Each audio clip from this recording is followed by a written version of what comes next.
नमस्कार मित्रांनो, तुम्हा सर्वांचा स्टडी लॉजी या युट्यूब चॅनलवर स्वागत आहे। आपण आज बघणार आहोत मेजरमेंट ऑफ मॅटरचा नेक्स्ट पार्ट। चला तर बघूया। आपण आजच्या पार्ट मध्ये बघणार आहोत व्हॅलेन्सी काय असते आणि व्हॅलेन्सीशी रिलेटेड टर्म्स। चला तर बघूया।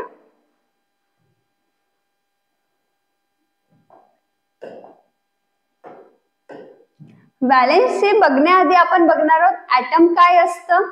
ऍटम मध्ये किती पार्ट असतात? 2 पार्ट्स।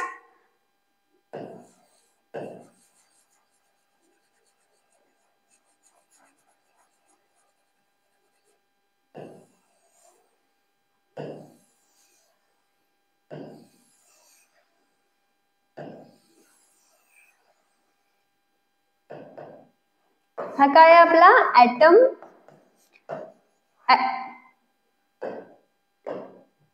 ऍटमचे 2 पार्ट्स असतात। एक असते न्यूक्लियस म्हणजे न्यूक्लियर पार्ट आणि दुसरं म्हणजे असतं एक्स्ट्रा न्यूक्लियर पार्ट। आता न्यूक्लियस आहे तो न्यूक्लियर पार्ट आणि न्यूक्लियसला सोडून जो काही पार्ट आहे ऍटम मध्ये त्याला आपण म्हणतो एक्स्ट्रा न्यूक्लियर पार्ट। आता बघा, ऍटम मध्ये जेव्हा आपण इलेक्ट्रॉन्स भरतो, हा आहे आपला न्यूक्लियस आणि हे आपले एक्स्ट्रा न्यूक्लियर पार्ट।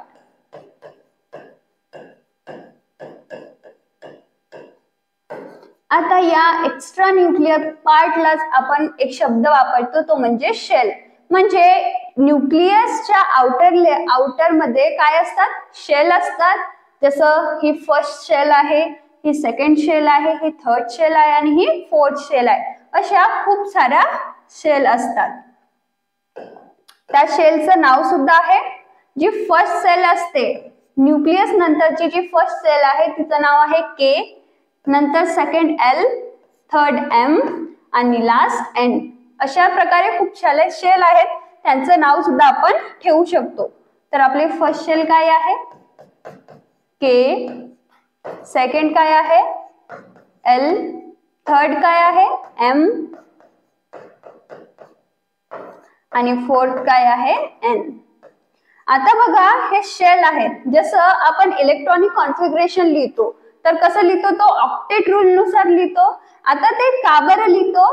आपण सरळ जसं सोडियम आहे, सोडियमचा ऍटॉमिक नंबर 11 आहे, तर आपण त्याला 11 लिहू शकतो डायरेक्ट, कारण यावरनं सुद्धा आपल्याला समजत आहे की तिथे 11 इलेक्ट्रॉन्स आहेत। पण आपण त्याला कसे रिप्रेझेंट करतो? 281। तर हे काय आहे? Electronic configuration.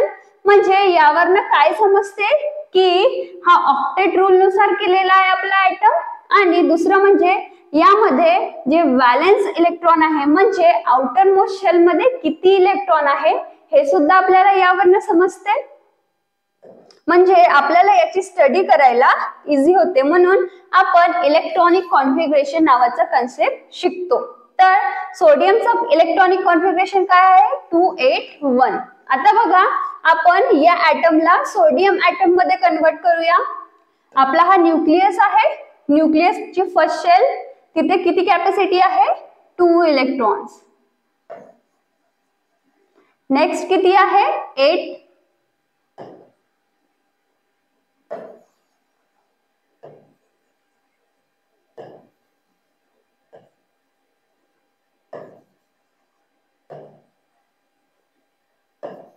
आणि लास्ट शेल मध्ये किती आहे? 1। आता आपल्या इथे फक्त 3च शेल भरलेले आहे। फोर्थ शेलचं काय होईल? तर प्रत्येक ऍटम मध्ये कमी किंवा जास्त शेल असू शकतात। जसं इथे कधी 2 शेल असतील, तर कधी 3 किंवा 3 पेक्षा पण जास्त। तर वेगवेगळ्या ऍटम्स मध्ये वेगवेगळे शेल नंबर असू शकतात। आता बघा, जेव्हा तुम्ही सोडियम नंतर जसं मॅग्नेशियमचं काय आहे? इलेक्ट्रॉन ऍटॉमिक नंबर 12, तर याचं इलेक्ट्रॉनिक कॉन्फिगरेशन काय येईल? 282। ठीक आहे। आता बघा, तुम्हाला जर एखादा रॅन्डम नंबर दिलं, जसं 20 दिलं, बघा 20 नंबरचं इलेक्ट्रॉनिक कॉन्फिगरेशन कसं करणार? आता तुम्हाला माहिती आहे की फर्स्ट शेलची कॅपॅसिटी किती असते? 2। सेकंड शेलची किती असते? 8। 2 8 किती होतं? 10. आता आपल्याकडे 10 उरले आहे, तर 10 ला पण आपल्याला इथे आपण थर्ड शेल मध्ये फक्त 8 इलेक्ट्रॉन्स भरू शकतो ऑक्टेट रूल नुसार.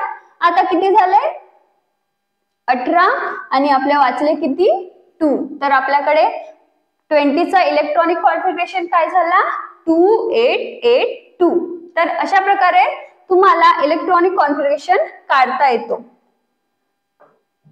आता हे KLMN हे काय आहेत आपले शेल आहेत.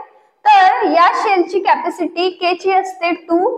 म्हणजे जे आपण 288 लिहित आहोत ते काय आहे शेलची कॅपॅसिटी. तर जे 2 आहे ती K शेल आहे, L ची कॅपॅसिटी 8, M ची कॅपॅसिटी 8 आणि N ची कॅपॅसिटी 8. म्हणजे फक्त K शेलची कॅपॅसिटी किती आहे 2. बाकी त्यानंतर सर्व शेलची कॅपॅसिटी किती असणार आहे 888. ठीक आहे. तर हा झाला आपला Na चा ऍटम, ज्यामध्ये फर्स्ट शेल मध्ये 2 इलेक्ट्रॉन आहेत, सेकंड शेल मध्ये 8 इलेक्ट्रॉन आणि लास्ट शेल मध्ये किती इलेक्ट्रॉन आहे 1. आता बघा इथे एक व्हॅलेन्स इलेक्ट्रॉन म्हणून टर्म येते. व्हॅलेन्स इलेक्ट्रॉन म्हणजे काय की एखाद्या ऍटम मध्ये जी आउटर मोस्ट शेल आहे, तर इथे बघा इथे आउटर मोस्ट शेल कोणती आहे जिथे 1 इलेक्ट्रॉन आहे. तर यामध्ये जो काही इलेक्ट्रॉन असेल त्याला आपण व्हॅलेन्स इलेक्ट्रॉन म्हणतो. ठीक आहे. कारण याला व्हॅलेन्स इलेक्ट्रॉन का बरं म्हणतो, आपण व्हॅलेन्सशी काय शिकलो की द कॅपॅसिटी ऑफ कंबाईन. तर आपण आपला इलेक्ट्रॉन किती इलेक्ट्रॉन देत आहोत किंवा घेत आहोत तेच म्हणजे काय असते व्हॅलेन्सी असते. आणि म्हणून व्हॅलेन्सी टर्म वरनं आपल्याला हा व्हॅलेन्स इलेक्ट्रॉन टर्म मिळालेला आहे. तर सोडियम ऍटमचा व्हॅलेन्स इलेक्ट्रॉन किती आहे 1, कारण याच्या लास्ट शेल मध्ये किती इलेक्ट्रॉन आहे 1.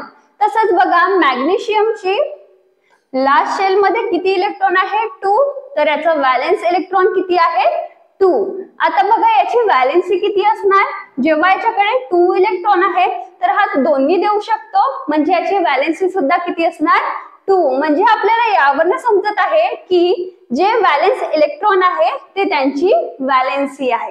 ठीक आहे.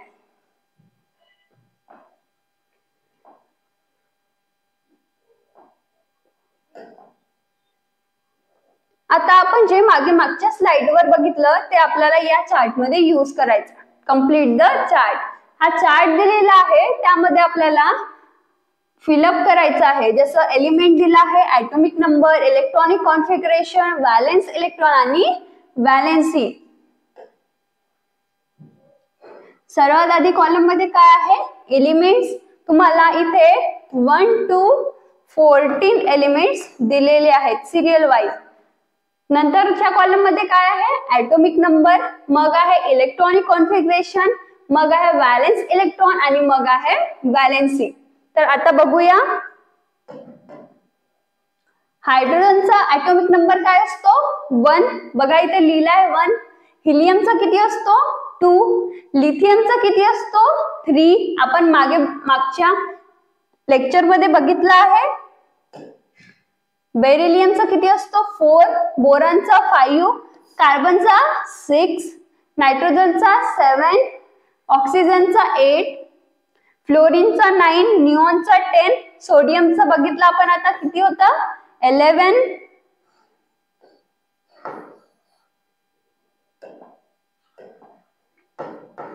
मॅग्नेशियमचा 12. अल्युमिनियमचा 13 आणि सिलिकॉनचा 14. नेक्स्ट कॉलम बघा इलेक्ट्रॉनिक कॉन्फिगरेशन. आता बघा आपण जे मागे इलेक्ट्रॉनिक कॉन्फिगरेशन बघितलं ते आपल्याला इथे सुद्धा करायचं आहे. आता बघा हायड्रोजनकडे 1 इलेक्ट्रॉन आहे म्हणून त्याचा ऍटॉमिक नंबर 1 आहे. तर जेव्हा त्याच्याकडे एकच इलेक्ट्रॉन आहे तर तो ऑक्टेट पूर्ण करू शकतो का नाही, कारण ऑक्टेट पूर्ण होण्यासाठी आपल्याला कॉन्फिगरेशन काय हवा असतो 288. त्याच्याजवळ जेव्हा एकच इलेक्ट्रॉन आहे तर त्याचा इलेक्ट्रॉनिक कॉन्फिगरेशन पण काय असणार 1, म्हणून इथे काय लिहिलं आहे 1. नेक्स्ट काय आहे हिलियम.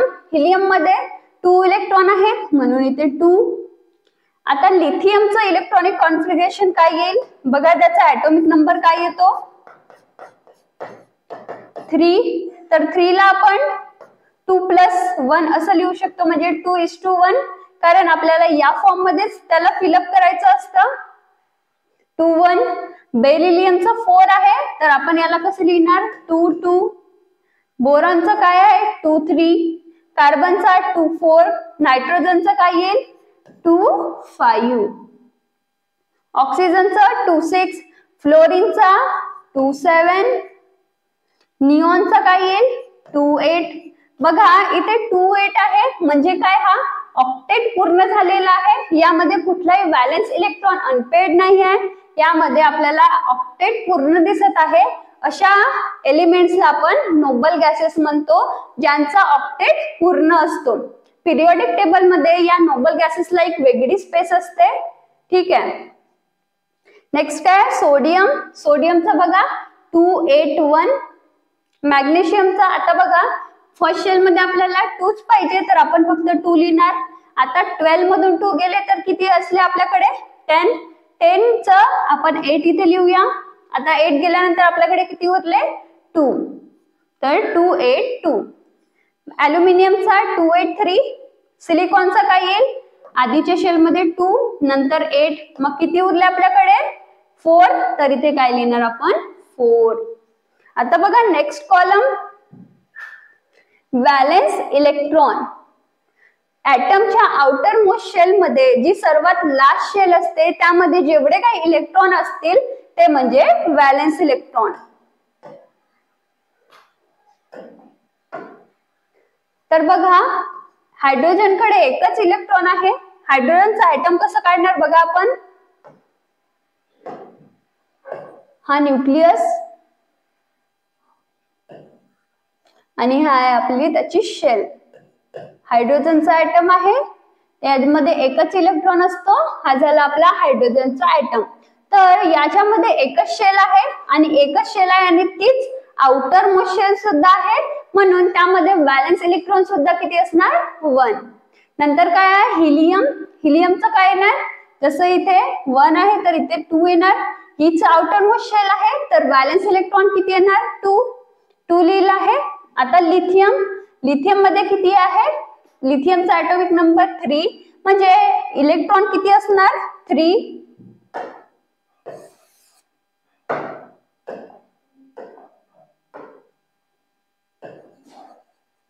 हा न्यूक्लियस ही फर्स्ट शेल ही सेकंड शेल. इथे 2 इलेक्ट्रॉन असणार H. लिथियम मध्ये 2 इलेक्ट्रॉन झाले फर्स्ट शेल मध्ये. आता उरले किती 1. तर ही आपली आउटर मोस्ट शेल झाली म्हणजे आपले व्हॅलेन्स इलेक्ट्रॉन किती आहे ते 1. आपण हे इलेक्ट्रॉनिक कॉन्फिगरेशन वरून समजू शकतो की व्हॅलेन्स इलेक्ट्रॉन किती आहे. बघा जसं इथे 1 लिहिलेलं आहे तर आपण इथे 1 लिहिलं. जसं इथे 2 आहे तर याचे व्हॅलेन्स इलेक्ट्रॉन पण किती असणार 2. जसं बोरॉनचं 3 आहे तर इथे किती असणार 3. नंतर बघा इथे 4 दिलाय तर इथे सुद्धा 4 दिला आहे.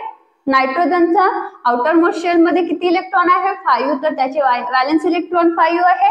ऑक्सिजनचे 6. फ्लोरीनचे 7. निऑनचे किती आहे बघा 8 आहे तर इथे 8 येईल. नंतर सोडियमचा 1. मॅग्नेशियमचे 2. ॲल्युमिनियमचे बघा इलेक्ट्रॉनिक कॉन्फिगरेशन मध्ये 3 आहे एंडला तर 3. सिलिकॉनचं 4 आहे तर इथे काय येत आहे 4. आता बघा नेक्स्ट कॉलम.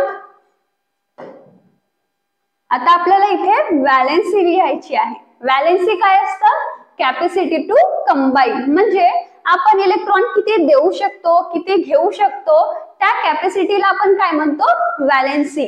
आता बघा हायड्रोजन कडे एकच इलेक्ट्रॉन आहे तर तो एकतर देऊ शकतो किंवा 2 बनवण्यासाठी घेऊ सुद्धा शकतो पण तो जनरली काय करतो आपला इलेक्ट्रॉन देऊन देतो तर त्याची व्हॅलेन्सी किती आहे 1.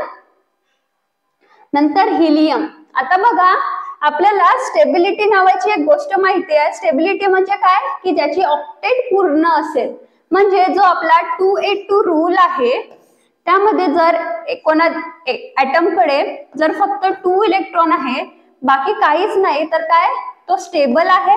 आणि स्टेबल असल्यामुळे काय होईल की तो कोणाला इलेक्ट्रॉन देणारही नाही आणि घेणारही नाही. म्हणून हिलियमचं व्हॅलेन्स इलेक्ट्रॉन किती आहे 2 आणि त्याची व्हॅलेन्सी किती आहे 0. आता 0 का बरं कारण तो व्हॅलेन्स इलेक्ट्रॉन आपला देतही नाहीये आणि घेतही नाहीये, म्हणून त्याची व्हॅलेन्सी किती आहे 0.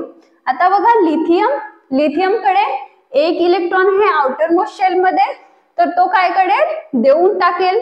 ठीक आहे, कारण 1 आपल्याला तिथे सेकंड शेलची कॅपॅसिटी किती असते 8 इलेक्ट्रॉन्स. आपल्याकडे किती इलेक्ट्रॉन आहे 1. जरी आपण 1 घेतला तर आपल्याकडे 2च इलेक्ट्रॉन होणार, पण आपल्याला 8 हवे आहेत, म्हणून तो काय करतो आपले इलेक्ट्रॉन देऊन टाकतो, म्हणून याची व्हॅलेन्सी किती येईल 1. आता बघा बेरिलियमच्या आउटर मोस्ट शेल मध्ये किती आहे 2, तर तो काय करेल 2 इलेक्ट्रॉन देऊन टाकेल, म्हणून त्याची व्हॅलेन्सी किती लिहिली आहे 2. आता बघा बोरॉनचा आउटर मोस्ट शेलची किती आहे 3 आहे, तर तो 3 इलेक्ट्रॉन देऊन टाकेल, म्हणून याची व्हॅलेन्सी किती आहे 3. नंतर कार्बनच्या आउटर मोस्ट शेल मध्ये किती आहे 4. तो एकतर 4 देऊ शकतो किंवा घेऊ शकतो, कारण 4 जर तुमच्याकडे 4 आहे तर तुम्ही 4 एकतर घेऊ शकता किंवा 4 आपले देऊ शकता, आणि त्यानंतर आपल्याला काय होईल ऑक्टेट पूर्ण होईल. तर इथे याची व्हॅलेन्सी किती येईल 4. आणि आपल्याला माहिती आहे की व्हॅलेन्सी अप टू 4 असते, म्हणजे एकतर व्हॅलेन्सी 1 असेल, 0 असेल, 2 असेल, 3 असेल किंवा 4 असेल. 4 पेक्षा जास्त आपली व्हॅलेन्सी राहू शकत नाही.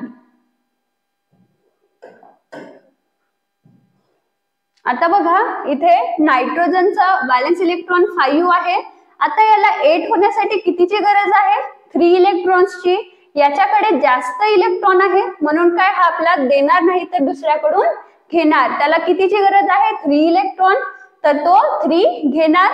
आता आपण घेत आहोत की देत आहोत तेच म्हणजे काय असते व्हॅलेन्सी, म्हणून त्याची व्हॅलेन्सी किती आहे 3.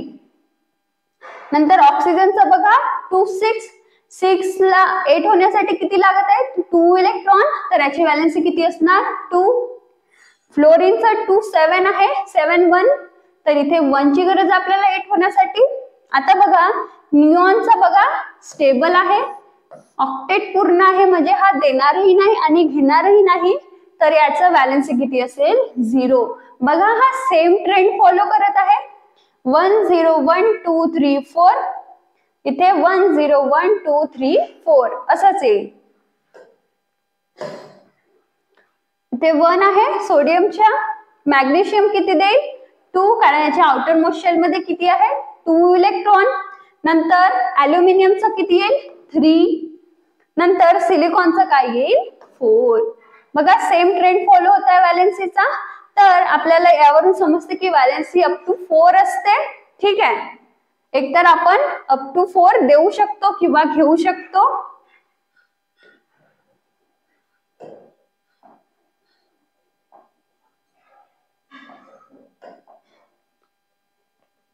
नेक्स्ट काय टॉपिक व्हेरिएबल व्हॅलेन्सी.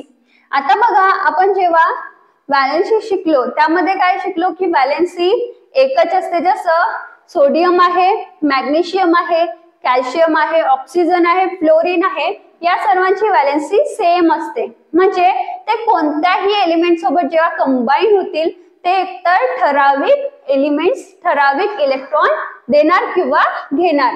म्हणजे जसं आपला सोडियमची व्हॅलेन्सी किती आहे 1, तर तो कोणत्याही एलिमेंट सोबत जेव्हा कंबाईन होईल त्याची व्हॅलेन्सी किती असेल 1च असेल.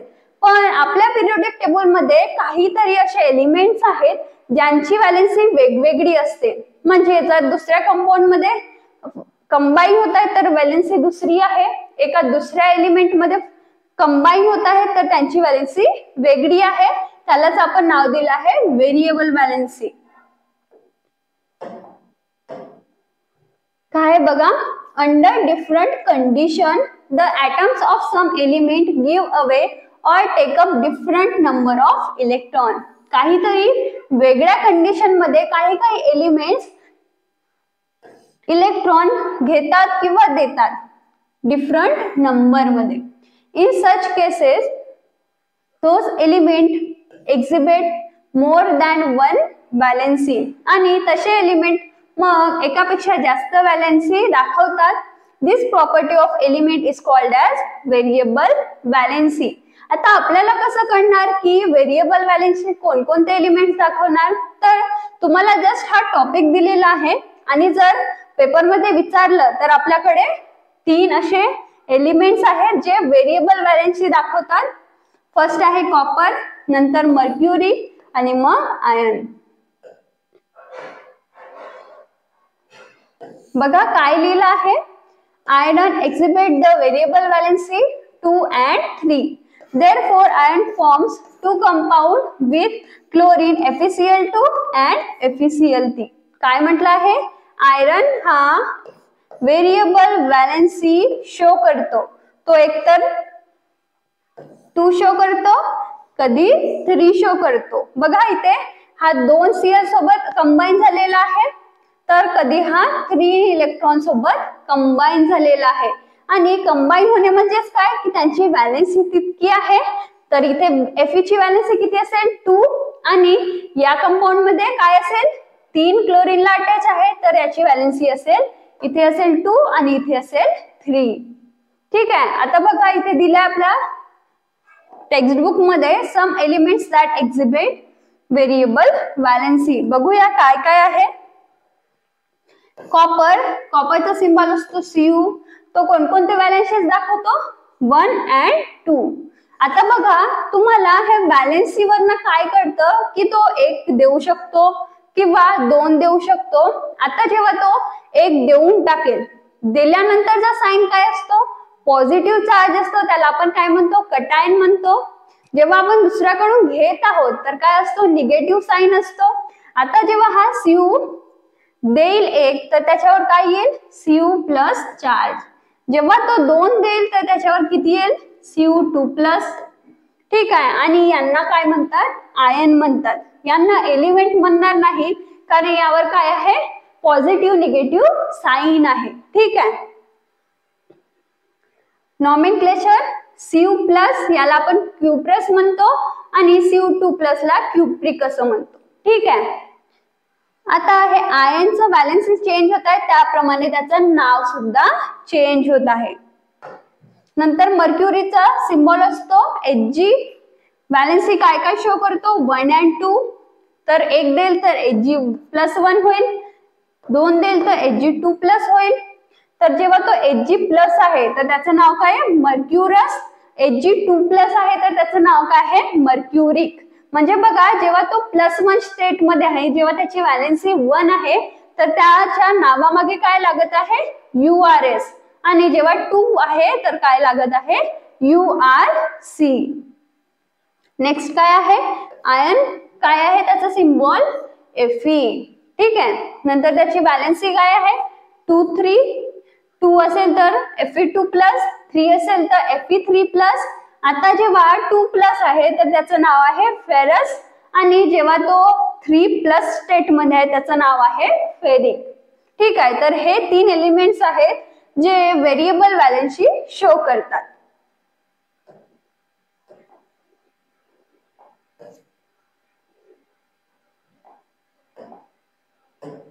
नेक्स्ट टॉपिक काय आपला रॅडिकल्स.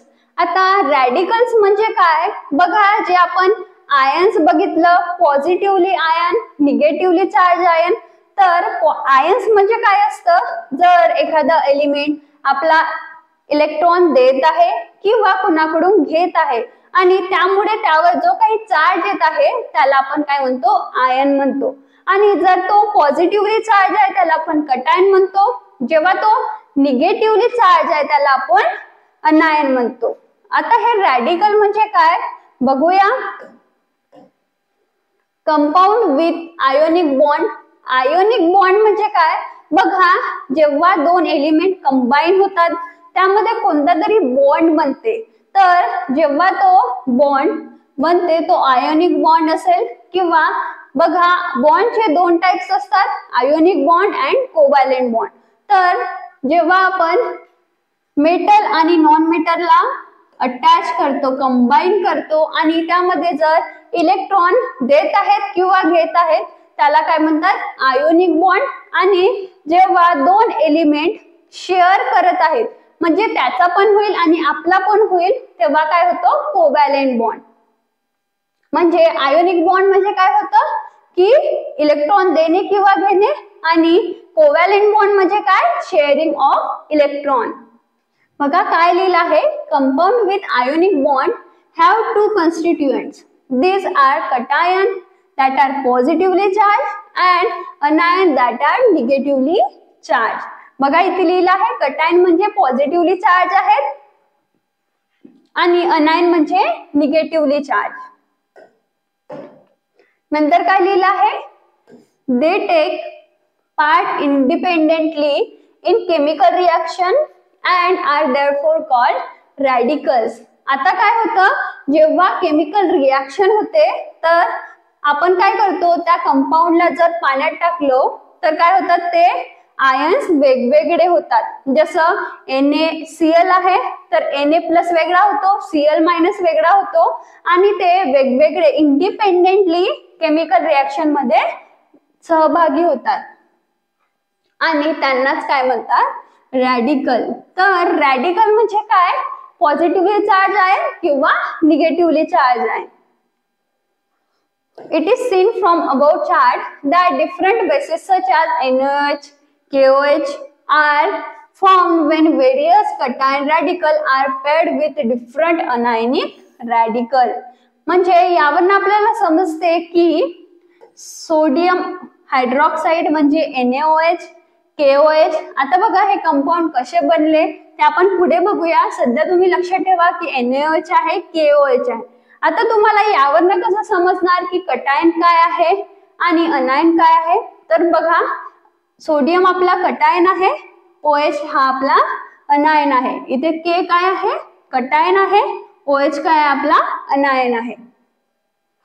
हे कसे फॉर्म झाले आहेत, जेव्हा डिफरंट कटायन डिफरंट अनायन रॅडिकलला अटॅच होत आहेत तेव्हा आपल्याला हे डिफरंट बेसेस मिळत आहेत. Hence cationic radical are also called as basic radical. आता कटायनिक रॅडिकलला आपण काय म्हणू शकतो, बेसिक रॅडिकल. म्हणजे आपण Na ला काय म्हणू शकतो, basic radical. Different bases are distinguished from each other by basic radical in them. आपण वेगवेगळे बेसेस डिफरन्शिएट करतो with the help of what, basic radical. जसं Na, K. On other hand, different acids such as HCl, HBr are formed when different anionic radical are paired with cationic radical. काय म्हटलं आहे, HCl, HBr हे काय आहेत, acid आहेत, acid आहे. हे कसे फॉर्म झाले आहेत, जेव्हा डिफरंट अनायनिक रॅडिकल कशासोबत कंबाईन होतील, कटायनिक रॅडिकल सोबत, तेव्हा काय फॉर्म होईल, आपलं acids जैसे HCl, HBr. Therefore, the anionic radical are also called as acidic radical. आणि म्हणून आपण अनायनिक रॅडिकलला काय म्हणू शकतो, acidic radicals. The difference in composition of various acid become clear from acidic radical present in them. आता बघा कोणता एलिमेंट, कोणतं ऍसिड किंवा कोणतं आयन जास्त ऍसिडिक आहे ते कशावरनं समजते, जर आपण त्यांना दुसऱ्या ऍसिड मध्ये टाकलं तर आपण त्यांना ऍसिडिक रॅडिकलनी प्रेझेंट करू शकतो. नंतर काय लिहिलं आहे, generally basic radical are form by removal of electron. हे तर माहिती आहे आपल्याला की एखादं एलिमेंट आहे, जर तो आपला इलेक्ट्रॉन देत आहे म्हणजे त्यावर पॉझिटिव्ह चार्ज येत आहे. पॉझिटिव्ह चार्ज आहे म्हणजे तो कटायन आहे आणि कटायनलाच आपण काय म्हणतो, बेसिक रॅडिकल. तर इथे काय लिहिलं आहे, basic radical generally form removal of electron. आणि अनायन कसं फॉर्म होणार आता, की कोणत्या एलिमेंट कडून जेव्हा तो एखादा इलेक्ट्रॉन घेणार तो अनायन बनणार आणि काय बनणार, acidic radical. From atom of metals such as Na plus, CO2 plus, but there are some exceptions such as NH4 plus. आता हा एक्सेप्शन का बरं दिला आहे, बघा जेव्हा आपण पिरियोडिक टेबल शिकतो तर आपल्याला टर्म्स माहिती पाहिजे, मेटल्स, नॉन मेटल्स, मेटॉलॉइड्स. तर मेटल्स काय असतात, जे आपले इलेक्ट्रॉन डोनेट करतात, ठीक आहे. आणि नॉन मेटल म्हणजे काय असतात, जे इलेक्ट्रॉन घेतात. आता बघा आपण मगाचपासून पाहतो Na आपला इलेक्ट्रॉन देतोच, म्हणजे हा काय आहे, मेटल आहे. Cu सुद्धा काय आहे, मेटल आहे. तर हे काय देतात, आपले इलेक्ट्रॉन रिमूव्ह करतात आणि काय बनतात, बेसिक रॅडिकल. पण NH4+ यामध्ये हा N जो आहे काय रिप्रेझेंट करतो, नायट्रोजन. नायट्रोजन काय आहे, हा नॉन मेटल आहे, पण तरी सुद्धा तो काय आहे, त्याच्यावर पॉझिटिव्ह चार्ज आहे, म्हणजे तो कटायन आहे. पण काय आहे, तो बेसिक रॅडिकल आहे. जरी तो नॉन मेटल आहे पण तो एक एक्सेप्शन म्हणून आपण त्याला बेसिक रॅडिकल असं म्हणतो. म्हणजे यावरनं आपण असं म्हणू शकतो की मेटल्स बेसिक रॅडिकल बनवतात, म्हणजे ते आपला इलेक्ट्रॉन लूज करतात, दुसऱ्या कोणाला देऊन टाकतात, स्वतःवर पॉझिटिव्ह चार्ज घेतात आणि बेसिक रॅडिकल बनतात.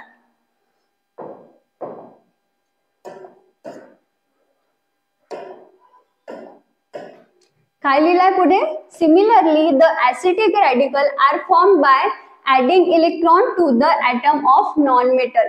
आता जसं आपण बेसिक रॅडिकल काय होतं बघितलं, तसंच ऍसिडिक रॅडिकल म्हणजे काय होतं की जेव्हा नॉन मेटल आपला इलेक्ट्रॉन दुसऱ्याकडून इलेक्ट्रॉन घेतो तेव्हा काय बनतो, ऍसिडिक रॅडिकल. जसं बघा Cl नी Na कडून इलेक्ट्रॉन घेतलं, जसं S म्हणजे काय होतं, सल्फर.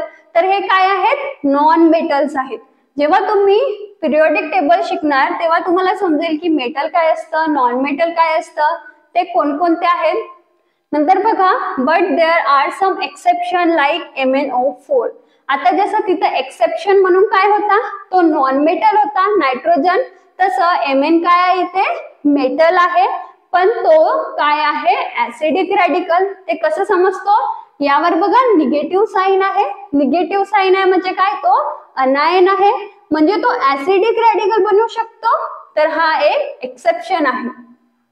नंतर बघा, monoatomic radical such as Na+, Cu+, Cl- are काय, सिंपल रॅडिकल. मोनो ॲटॉमिक म्हणजे काय, बघा इथे Na चा एकच ॲटम आहे. जर इथे Na2 असता म्हणजे Na चे 2 ॲटम आहे तर तो डायॲटॉमिक झाला असता, पण इथे Na चा एकच ॲटम आहे म्हणून हे मोनो ॲटॉमिक आहेत. बघा Na चा पण 1 ॲटम आहे, Cu चा पण 1 ॲटम आहे, Cl चा पण 1 ॲटम आहे. तर यांना काय म्हणतो आपण, सिंपल रॅडिकल.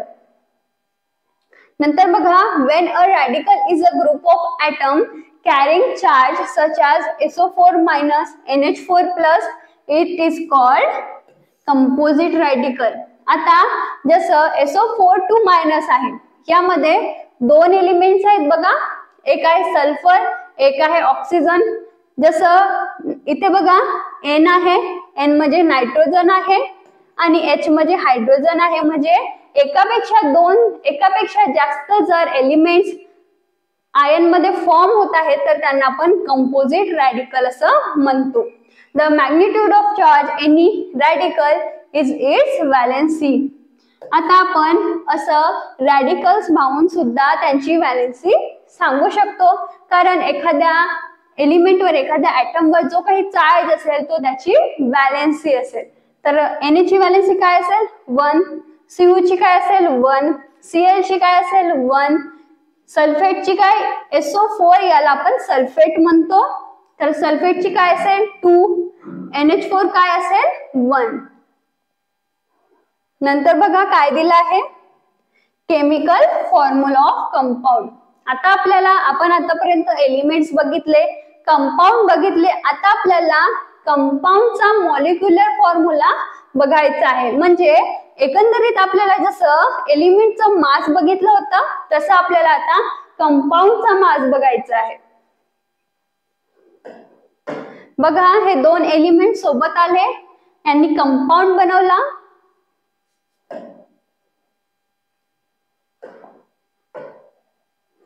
काय लिहिलं आहे, the characteristics of compound form by ionic bond is that it's molecular has 2 parts. काय म्हटलं आहे, एखाद्या कंपाऊंड कशामुळे बनला आहे, आयोनिक बॉन्ड मुळे. आयोनिक बॉन्ड म्हणजे काय सांगितलं मी, एक एलिमेंट देणार तर दुसरा इलेक्ट्रॉन ऍक्सेप्ट करणार, म्हणजे एक देणारा झाला आणि एक घेणारा झाला, म्हणजे त्याच्याकडे त्या कंपाऊंड मध्ये 2 पार्ट्स आहेत. These are cation and anion, that is basic radical and acidic radical. These two parts are oppositely charged. एक पॉझिटिव्ह आहे तर दुसरा निगेटिव्ह आहे. The force of attraction between them constitute the ionic bond. आता ionic bond कशामुळे बनतो? जेव्हा cation आणि अनायन वर अपोजिटली चार्ज आहे, एक पॉझिटिव्हली आहे तर एक निगेटिव्ह आहे. पॉझिटिव्ह निगेटिव्ह काय होतात? अट्रॅक्ट होतात. नेहमी अपोजिटली चार्ज अट्रॅक्ट होतात, तर काय होईल? त्यांच्यामध्ये अट्रॅक्शन होईल आणि आपला बॉन्ड बनेल, त्याचं नाव आहे ionic bond. The name of ionic bond content 2 words. The first word is name cation and the second name is anion. कोणत्याही आयोनिक बॉन्ड मध्ये किती पार्ट्स असतात? 2 पार्ट्स, एक कटायन आणि एक अनायन.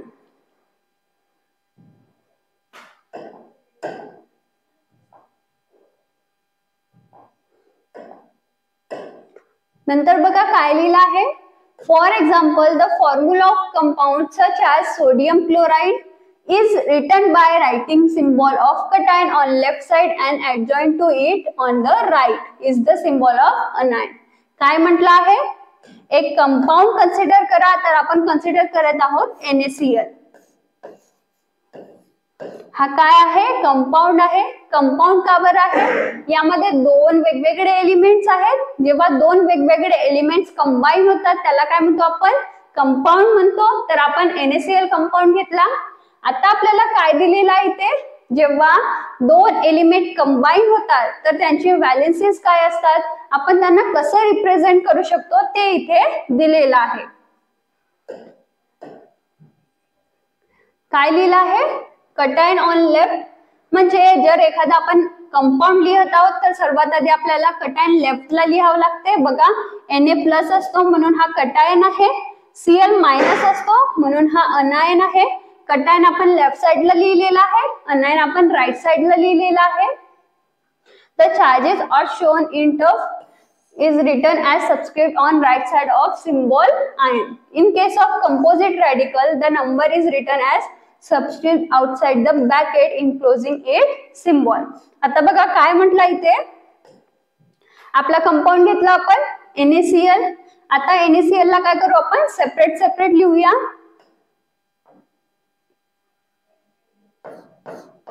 Na आणि काय आहे? हा Cl आहे. ठीक आहे. आता बघा सोडियमची व्हॅलेन्सी किती असते? तुम्हाला माहिती आहे सोडियमची व्हॅलेन्सी किती असते? 1. तर आपण याच्या खाली सोडियमची व्हॅलेन्सी लिहिणार. क्लोरीनची व्हॅलेन्सी किती असते? 1. आता बघा काय करायचं आहे तुम्हाला, यामध्ये क्रॉस मल्टिप्लिकेशन करायचं आहे. तर Na×1 किती येईल? Na. Cl×1 Cl, म्हणजे NaCl चा जो फॉर्म्युला आहे तो काय येईल? NaCl. तसंच एक एक्झाम्पल इथे लिहिलेला आहे सोडियम सल्फेटचा, NaSO4. आता बघा सर्वात आधी आपण काय लिहिणार? त्यांना वेगवेगळे करणार. Na नेहमी कटायन असतो, त्याला आपण लेफ्ट साइडला लिहिलेला आहे. सल्फेट काय आहे? निगेटिव्ह, तर याला आपण इकडे लिहिला अनायन. नंतर बघा यांच्या व्हॅलेन्सीज लिहायच्या. आता Na ची व्हॅलेन्सी आपल्याला माहिती आहे 1. आता सल्फेटची व्हॅलेन्सी कसं काढणार आपण? बघा सल्फर म्हणजे काय? ज्याचा ॲटॉमिक नंबर 16 आहे.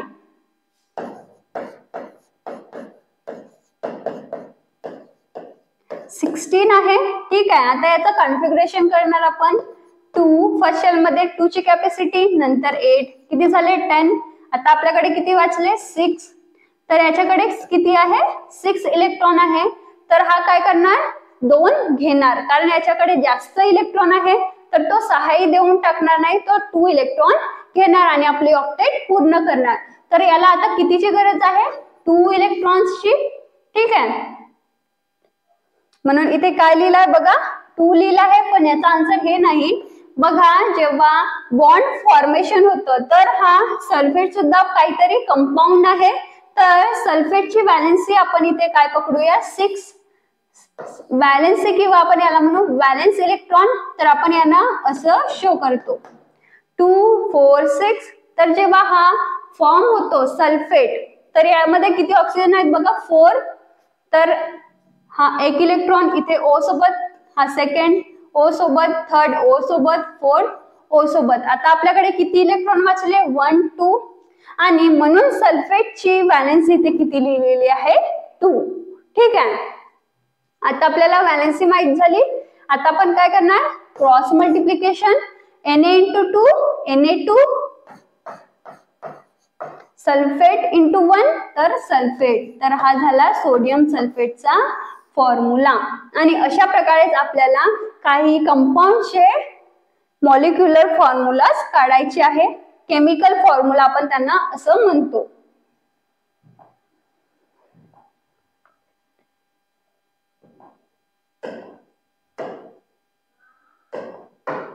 नंतर बघा तुम्हाला एक चार्ट दिलेला आहे, त्यामध्ये बेसिक रॅडिकल दिले आहे आणि ऍसिडिक रॅडिकल दिलेले आहे. बेसिक रॅडिकल मध्ये काय दिलेलं आहे हायड्रोजन, सोडियम, पोटॅशियम, सिल्वर. बघा तुम्हाला इथे केमिकल सिम्बॉल पण दिले आहेत त्यांचे, जसं सिल्वरचं Ag+ आहे, मर्क्युरीचं बघा Hg+ आहे. आता मर्क्युरीज काय आहे, कारण इथं +1 चार्ज आहे, त्याच्याकडे 1+ चार्ज आहे, आणि 1+ चार्ज असल्यावर त्याचं काय असतो एंडिंग OURS. तसंच Cu चं काय येईल OU बघा Cu+. आता हा फर्स्ट त्याच्याकडे 1 पॉझिटिव्ह चार्ज आहे ते झाले, आता काय आहे 2 पॉझिटिव्ह चार्ज असलेले. क्युप्रिक बघा मॅग्नेशियमचं पण 2 असतं, कॅल्शियमचं 2+. हे या एलिमेंटचे जे वर लिहिले ते काय आहे व्हॅलेन्सी. म्हणजे कॉपरची व्हॅलेन्सी 2 आहे इथे, मॅग्नेशियमची किती आहे 2 आहे.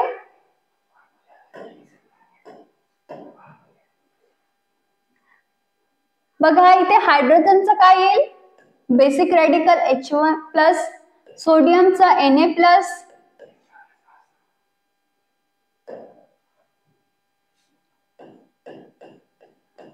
इथे काय येईल Na+, इथे K+, इथे Ag+. काय आहे आपला सिल्वर. Hg+ काय आहे आपला मर्क्युरस.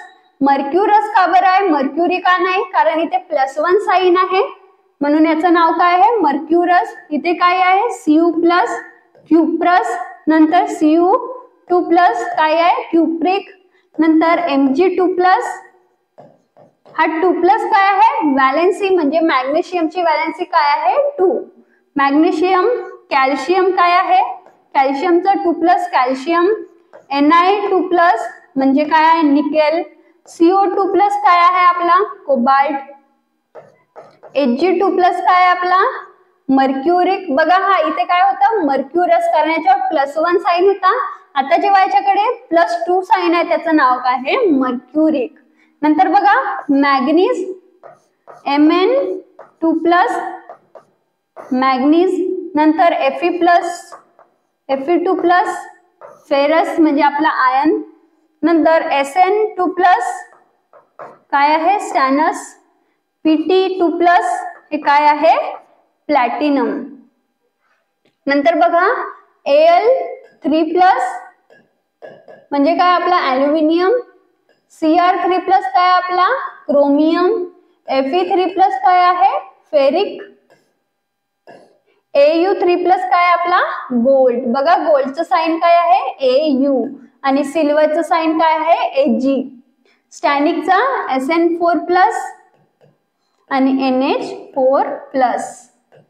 अमोनियम हा काय आहे कंपोजिट रॅडिकल. का बरं आहे कारण यामध्ये एकपेक्षा जास्त एलिमेंट्सनी बनलेला आहे. नंतर काय लिहिलंय बघा H-, जसं इथे H+ होता म्हणून हा बेसिक रॅडिकल आहे, तसं H- आहे म्हणून हा ऍसिडिक रॅडिकल आहे.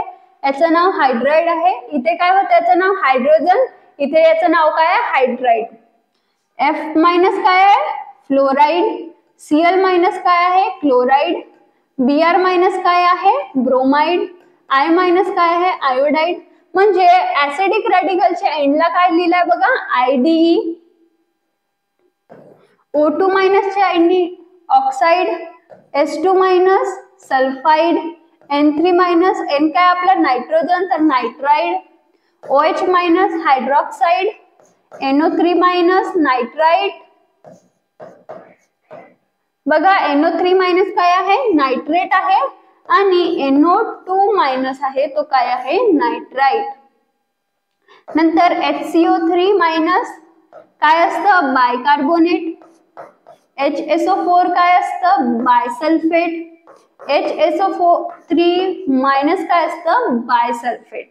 नंतर बघा MnO4 आपण मागे बघितलं MnO4 पर मॅग्नेट. नंतर ClO3 minus chlorate, BrO3 bromate, IO3 minus iodate, CO3 minus 3O3 minus carbonate, SO4 2 minus sulphate, SO3 2 minus sulphide, CrO4 minus chromate, Cr2O7 2 minus dichromate आणि लास्ट काय आहे PO4 3 मायनस फॉस्फेट. तर हे काय दिले आहेत आपल्याला बेसिक रॅडिकल आणि ऍसिडिक रॅडिकल. जसं आता इथे +1 ची सिरीज आहे तशी इथे -1 ची सिरीज आहे, इथे जशी +2 ची सिरीज आहे तशी तिथे -2 ची सिरीज दिलेली आहे. तर तुम्हाला यावर क्वेश्चन विचारू शकते की कोणतं मोनो ॲटॉमिक आहे, कोणतं कंपोजिट रॅडिकल आहे, कोणतं बेसिक रॅडिकल आहे, कोणतं ऍसिडिक रॅडिकल आहे. तर हे तुम्हाला दिलेलं आहे की तुम्हाला कोणत्या एलिमेंटचं काय सिम्बॉल आहे. जसं सिल्वरचं काय आहे Ag+, गोल्डचं काय आहे Au+. ठीक आहे. तर हे झालं आपलं बेसिक रॅडिकल आणि ऍसिडिक रॅडिकल.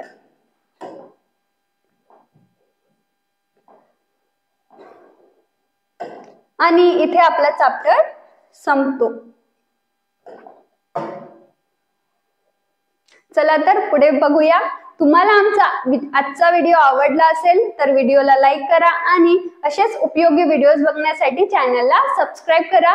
चला तर पुन्हा भेटूया आपल्या पुढच्या व्हिडिओमध्ये. Bye bye.